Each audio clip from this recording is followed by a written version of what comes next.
My fiancé admitted at our rehearsal dinner that he proposed as part of a reality show pitch to see if I'd stay after he revealed he was gay.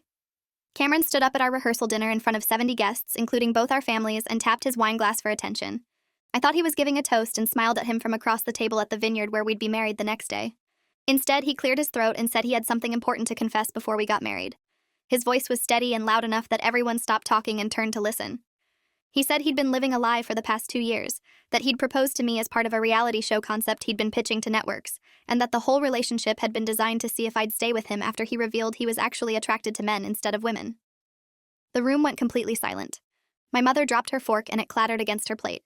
Cameron's father stood up looking confused and angry. My sister grabbed my hand under the table.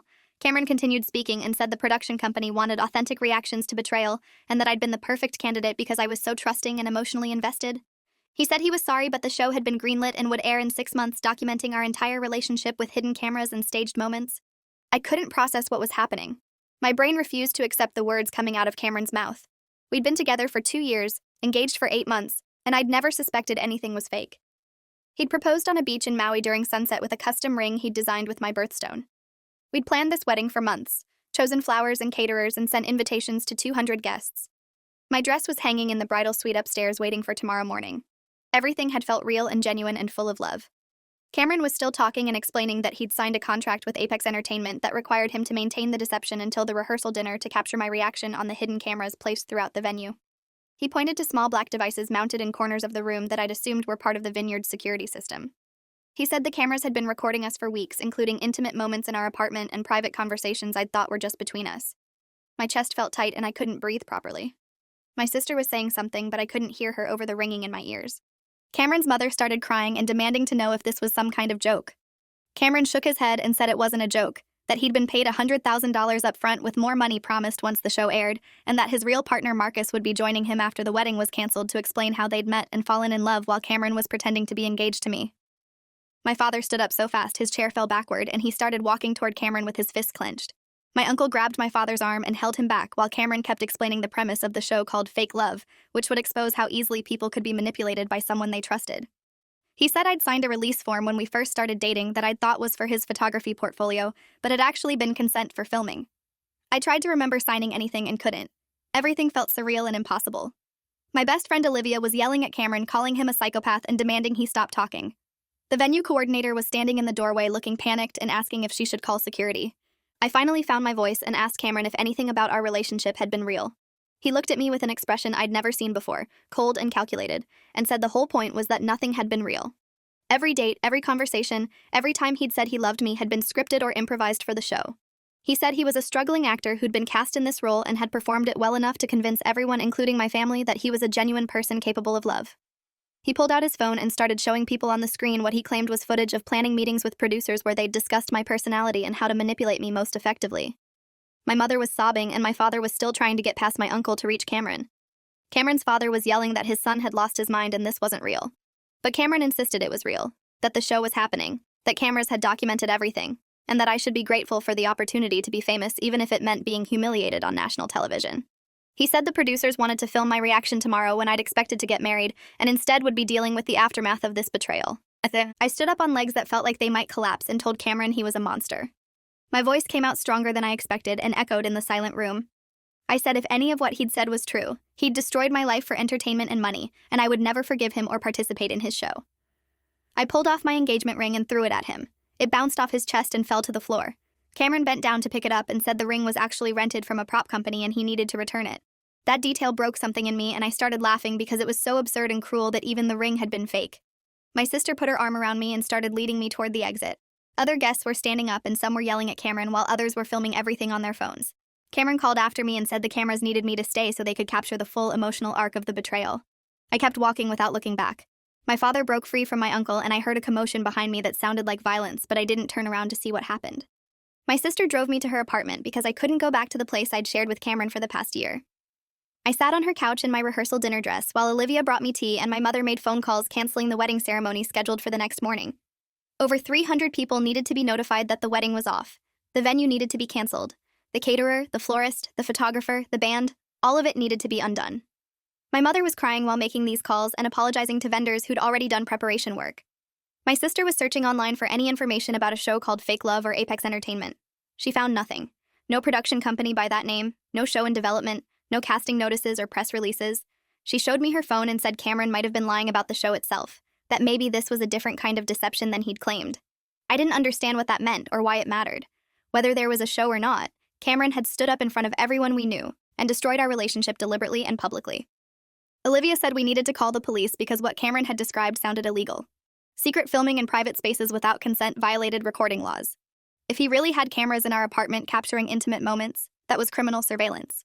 My father arrived at my sister's apartment with scraped knuckles and said he'd hit Cameron 3 times before venue security separated them and asked both families to leave. He said Cameron had been taken to the hospital for a possible broken nose, but was conscious and still insisting the show was real. My father had spoken to Cameron's father in the parking lot, and Cameron's father had said he had no idea his son was capable of this level of deception, that Cameron had never mentioned a show or being anything other than genuinely in love with me. My father's voice broke when he said he felt like he'd failed to protect me from a predator who'd been living in our lives for 2 years. I told my father none of this was his fault and Cameron had fooled all of us. My mother hung up from canceling vendors and said we needed a lawyer immediately because if there really were hidden cameras, we needed to prevent any footage from being used or distributed. My sister found an attorney named Rebecca Holt who specialized in privacy law and entertainment litigation. Rebecca agreed to meet with us on Saturday morning even though it was supposed to have been my wedding day. I sat in her conference room wearing jeans and a sweater I'd borrowed from my sister because all my clothes were still at the apartment I'd shared with Cameron. Rebecca asked me to tell her everything that had happened and I walked her through the rehearsal dinner, Cameron's confession, his claims about the show and the cameras, and his statement that I'd signed a release form. Rebecca took detailed notes and asked clarifying questions about exactly what Cameron had said regarding the show's premise, the production company, the payment he'd received, and his partner Marcus. When I finished, Rebecca leaned back in her chair and said something didn't add up about Cameron's story. If this was a legitimate reality show, there would be legal protocols, multiple release forms, insurance requirements, and formal production contracts. The way Cameron had described it sounded more like an elaborate excuse than an actual television production. Rebecca asked if I'd seen any evidence of Cameron being attracted to men during our relationship. I said no, never. Our intimate life had been normal and frequent. He'd never mentioned questioning his sexuality or being interested in anyone named Marcus. Rebecca made a note and said Cameron might have fabricated the entire story about being attracted to men and the reality show as an excuse to escape the relationship without taking responsibility for simply not wanting to marry me. She said some people created elaborate lies when they got cold feet about marriage because they couldn't face the social consequences of just being honest about their feelings. I felt anger rising in my chest and said if Cameron just wanted to break up, he could have done it privately instead of publicly humiliating me in front of our families and friends. Rebecca agreed and said the public nature of his confession suggested something else was motivating him, possibly a psychological need for attention or a desire to hurt me specifically rather than just end the relationship. She asked if Cameron had ever been cruel or manipulative before the rehearsal dinner. I thought about our 2 years together and realized there had been small things I'd dismissed or rationalized. Times when he'd criticized my appearance and then claimed he was trying to help me. Occasions when he'd isolated me from friends by making plans that conflicted with theirs. Moments when he'd made me feel like my reactions were over-emotional or irrational. I told Rebecca about these incidents and she asked if Cameron had ever worked in entertainment or acting. I said he'd mentioned wanting to be an actor when he was younger, but worked in corporate marketing now. He'd never been involved in any actual productions or auditions during our relationship. Rebecca said that made sense because legitimate production companies didn't hire inexperienced actors for elaborate hidden camera shows without extensive vetting and legal protection. She said we needed to find out if Cameron really had placed cameras in our apartment, and if so, what footage existed. She'd file an emergency motion on Monday morning seeking an injunction to prevent any distribution of recorded material and demanding Cameron provide all recordings for review. If he'd recorded me without consent in private spaces, especially intimate moments, that violated state privacy laws and could result in criminal charges. Rebecca also wanted to investigate whether Marcus was a real person or another fabrication.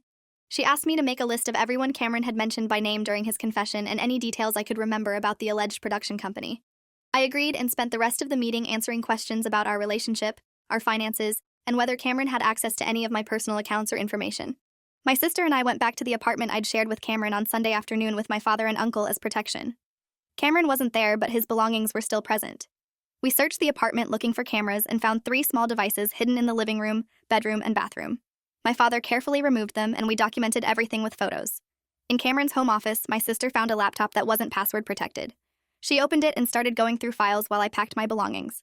She called me over after 10 minutes and showed me what she'd found. The laptop contained folders labeled with dates going back 2 years. Inside were videos recorded from multiple angles showing me in the apartment, going about my daily life, getting dressed, having conversations with friends on the phone, intimate moments with Cameron that made me feel sick to see captured on camera.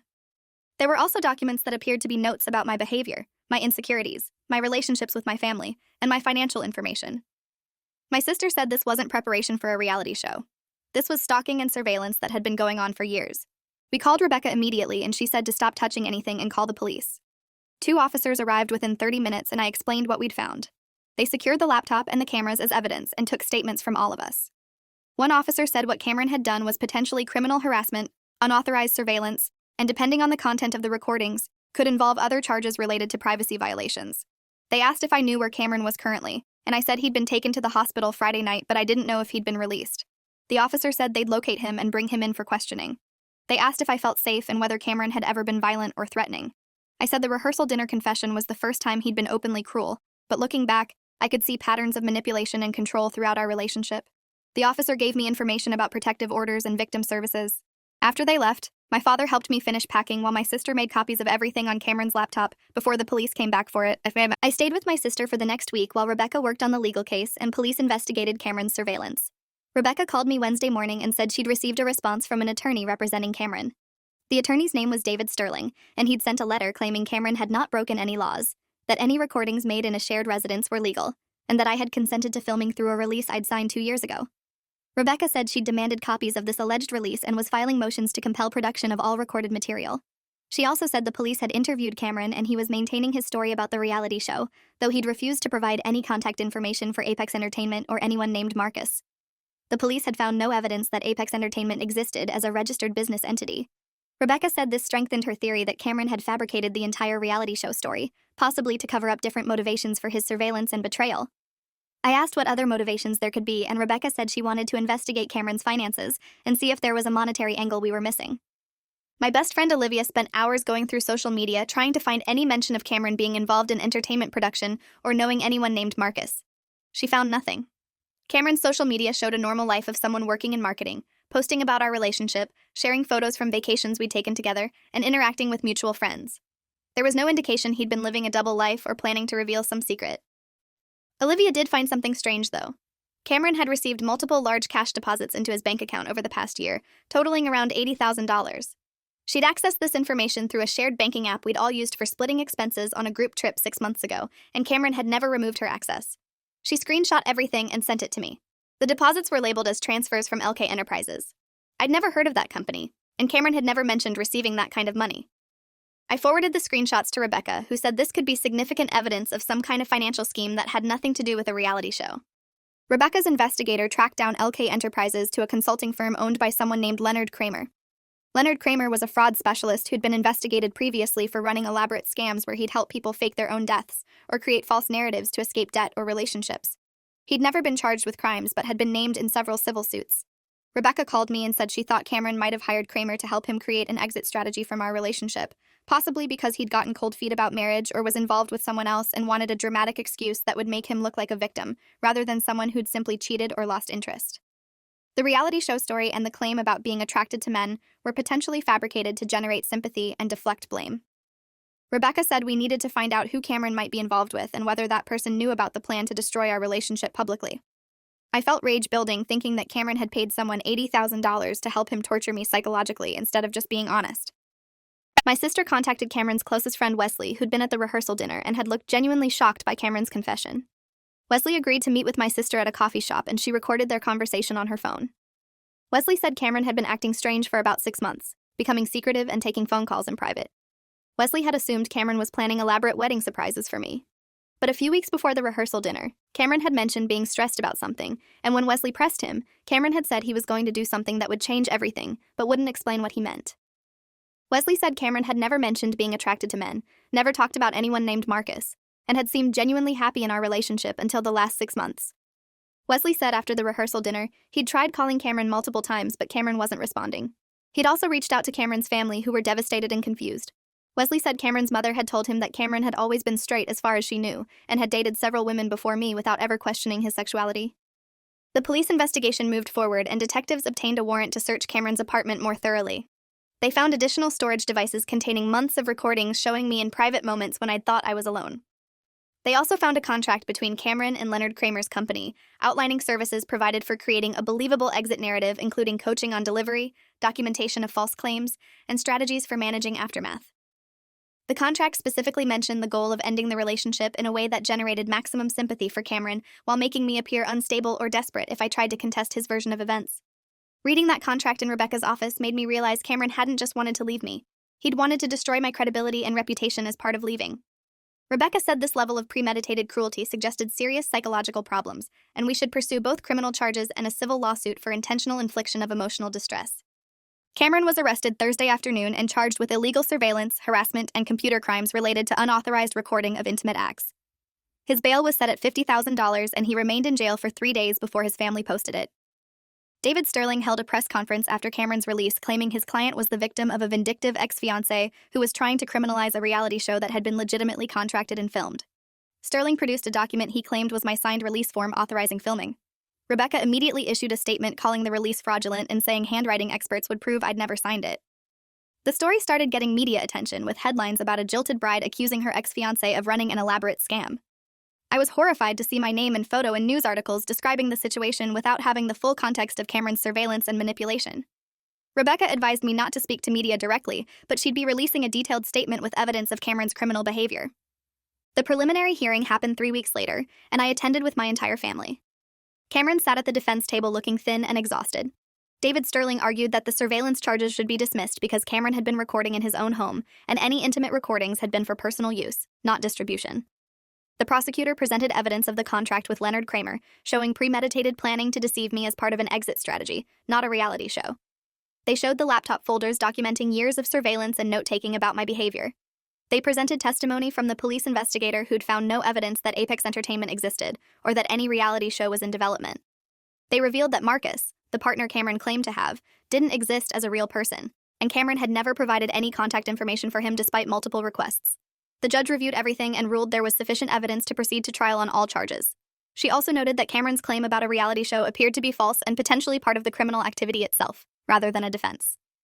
David Sterling held another press conference after the hearing, claiming the prosecution was biased and trying to criminalize reality television production.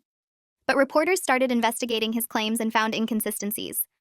Entertainment lawyers interviewed on news programs said legitimate reality shows didn't operate the way Cameron had described, and production companies were always registered business entities with insurance and legal compliance. One investigative journalist named Yolanda Reeves started digging into Leonard Kramer's history and published an article exposing his pattern of helping clients create false narratives to escape relationships or financial obligations. The article included interviews with 3 other people who'd hired Kramer and had similar experiences where elaborate lies were constructed to provide cover for betrayal or abandonment. Yolanda interviewed me, and I told her the full story of the rehearsal dinner, the surveillance, the manipulation, and Cameron's use of a fake claim about his sexuality as part of his excuse. The article generated significant attention, and public opinion shifted dramatically against Cameron. Cameron's family contacted my family asking if there was any way to resolve this without trial. Cameron's father said he'd spoken with his son, and Cameron had admitted the reality show story was false, that he'd gotten scared about marriage and had hired Kramer to help him create a dramatic exit that would make him look like a victim of circumstance rather than someone who'd simply gotten cold feet. He said Cameron was in therapy now and realized what he'd done was wrong. He wanted to apologize and make amends. My father said an apology wasn't enough after Cameron had surveilled me for years, planned psychological torture, and tried to destroy my reputation. Cameron's father said he understood and his family would support whatever legal consequences resulted from Cameron's actions. He said they were ashamed and heartbroken about what their son had done. That conversation was recorded and provided to Rebecca, who said it could be used as evidence of admission if Cameron tried to maintain his innocence at trial. The trial started 4 months after the rehearsal dinner. I testified about our relationship, the proposal, the wedding planning, and the devastating confession at the rehearsal dinner. I explained how I'd believed everything was real and had no reason to suspect Cameron was lying about his feelings or his identity.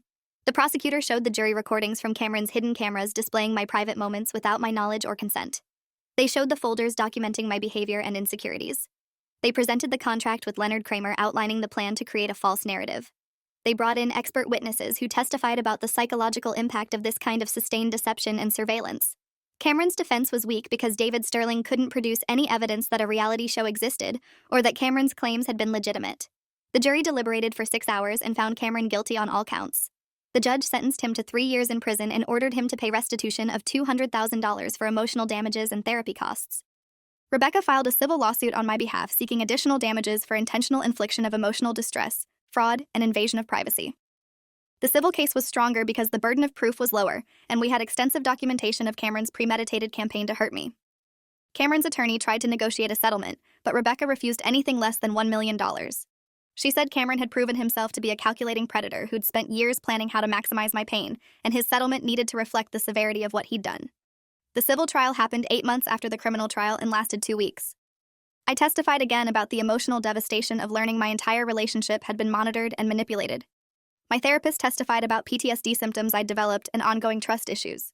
My family testified about watching me be destroyed publicly and their own trauma from believing they'd known and trusted Cameron. The jury awarded me $1.3 million in compensatory and punitive damages. Cameron's attorney appealed, but the appeals court upheld the verdict. I used some of the settlement money to move to a different city and start over. I enrolled in graduate school studying psychology because I wanted to understand manipulation and help other people recognize predatory behavior in relationships. I started a blog sharing my story and received hundreds of messages from people who'd experienced similar betrayals where partners had fabricated elaborate lies to excuse cruelty or escape commitment. I connected with domestic violence organizations and started speaking about emotional abuse and the importance of recognizing manipulation patterns. My story became part of training materials used by therapists and law enforcement to identify psychological abuse. 2 years after the rehearsal dinner, I was in a healthier place emotionally and had learned to trust my instincts again. I met someone new who was patient with my healing process and transparent about his life in ways Cameron had never been. Cameron remained in prison, and I never contacted him or responded to letters he sent attempting to apologize. His apologies felt empty and self-serving, more about reducing his guilt than acknowledging the magnitude of harm he'd caused. 3 years after the rehearsal dinner, I stood at my actual wedding to someone who'd proven through consistent honesty that he was exactly who he claimed to be. My sister was my maid of honor, and my father walked me down the aisle without the fear that had haunted him since Cameron's betrayal. As I exchanged vows with someone who saw me as a partner rather than a target, I felt grateful that Cameron's confession had happened before I'd legally tied myself to him forever. The pain had been excruciating, but escaping that marriage had saved my life from years of continued manipulation and control. Sometimes the worst betrayals lead us toward the truth we needed to find. If you enjoyed this, you'll definitely want to see the next ones too. So subscribe now and let me know your take in the comments.